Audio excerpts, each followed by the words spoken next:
Today we're asking a very important question I'm sure you've asked before.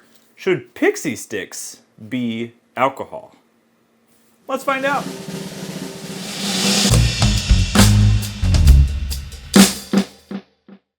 So the alcohol we are making today is Pixy Stix based. It is also Mead based. So I decided, after doing a bunch of other very silly brews with a lot of different candies, Pixy Stix kind of came to mind. They're basically a sugar base with some citric acid and stuff like that and flavoring, and I thought it'd be kind of fun. I did not start with Pixy Stix as part of my base recipe though. I am using a traditional mead and then essentially going to be adding each flavor to a specific mead. So I've got 4 glasses of traditional mead. I'm not even going to throw a recipe up. It's just honey water yeast. It's fermented out. It's like 10% right now. And we're going to go ahead and see if this flavoring will do very well. I don't know how much to use exactly. I'm also not going to use all of these Pixy Stix because that'd be a lot for what little we're making. But we are going to try this. So we have a couple different flavors we're playing around with today. The 4 Pixy Stix flavors are grape, which is purple, as you can see. Orange, which is orange, as you can see. Blue raspberry, which you guessed it, is blue. And red, which is cherry. So there's these, they're not labeled on there, but they are those flavors, obviously based off their colors. And we're just gonna go ahead and do a little fun test.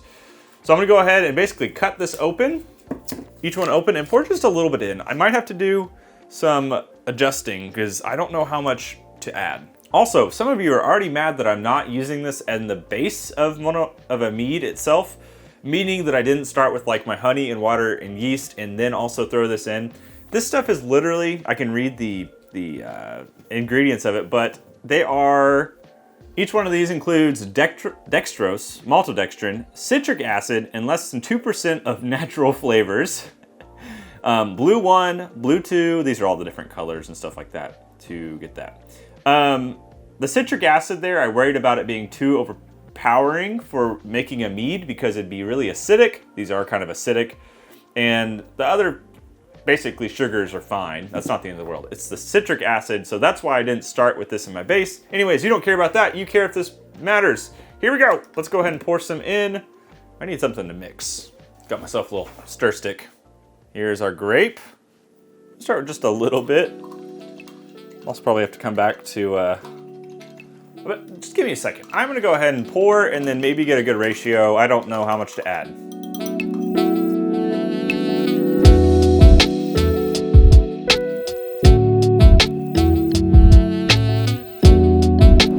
All right, I've mixed them all up. The only one to really change colors, as you can see, is the blue raspberry. And that's turned into like a very ocean-like color. So that's interesting. Everything else is pretty much the same. Maybe a light tint of things, but I had to pour way more than I thought. I mean, this is full before, and for this one glass, I used probably about that much, roughly of each one, maybe less of the blue. I don't know. I've also done a rough tasting. So let's go ahead and dive into the tasting of this really important scientific journey. This is the grape version. It's definitely added some acidity and some bite. There's some serious bite to these now, to this. It does have like a grapey essence. It's obviously very candy grape. I mean, I'm not gonna say there's a big duh, obviously. Candy grape and honey is there. It's like not bad. It's definitely fake grape.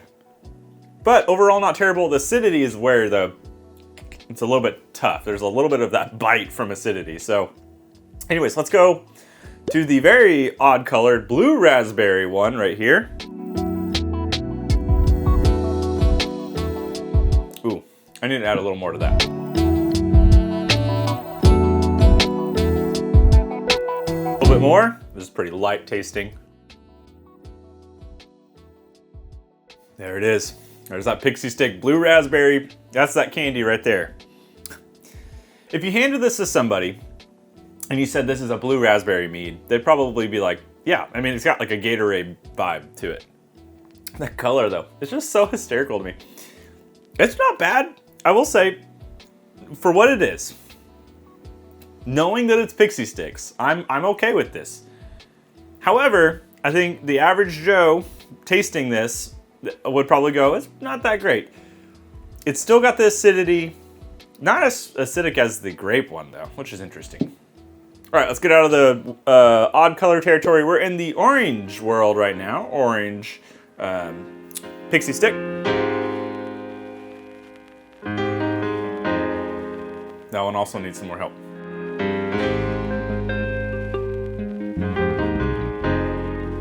A little bit more flavoring.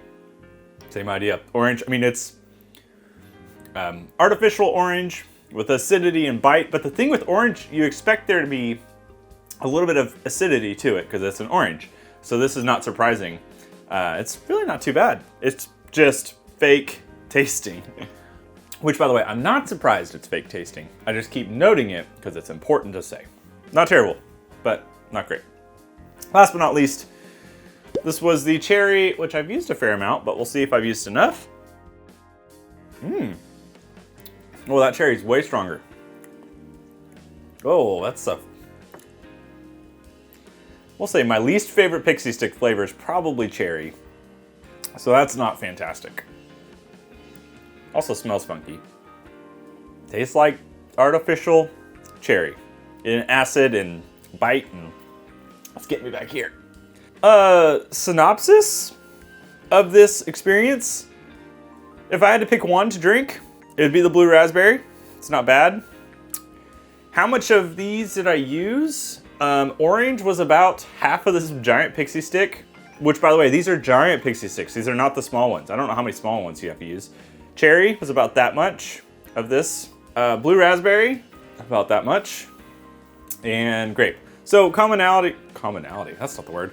Common ground is at least about a little under halfway for the flavoring side, if you're gonna go make this, which you probably won't. But is it worth it to make a Pixy Stick mead? I would say no, honestly. I don't waste your money. I don't know how much these were to buy all these Pixy Sticks. For me to only really be able to make probably a half gallon of each flavor, like that's not worth that amount. Also, it's not good enough. All of these are so artificially tasting and flavored, and the citric acid that's in them is enough of a bite that it distracts. I would not suggest it. So if you're looking at this going, I wanna go do it, I mean, go ahead and do it. No one's stopping you from doing this. I might heed that you could use your money in a better manner. So just keep that in mind, but thank you for watching. I've made a lot of really dumb candy meads and wines and beers, not beers, candy wine and candy mead recently. Stuff like Lemonhead, Twizzler, I've done Sour Patch Watermelon before, I've done Starburst, I've done bubblegum, I've done fireballs. What else have I done? Oh, Swedish fish? These are all videos you can find on the channel. But this has been a lot of fun. It's kind of silly, but I hope you've enjoyed it. And I've got real content on the channel towards mead making. If you want to go and make real mead that's good, I've got lots of great videos and recipes there. This is just silly stuff, so I hope you've enjoyed it. I would love to challenge us. I don't know how many views this is going to get. I don't think that really matters. More so, I want to challenge us to get to, let's say, 250 likes on this video. I feel like that's an attainable goal. So if you watch this, go ahead and hit like, just for fun. And if you're not subscribed already, go ahead and hit subscribe. And I appreciate your time. I am definitely looking forward to doing more silly stuff. I've already got another candy sitting in the other room that I'm thinking of doing something similar with. Maybe a little bit different. So with that, I hope you've enjoyed. Cheers!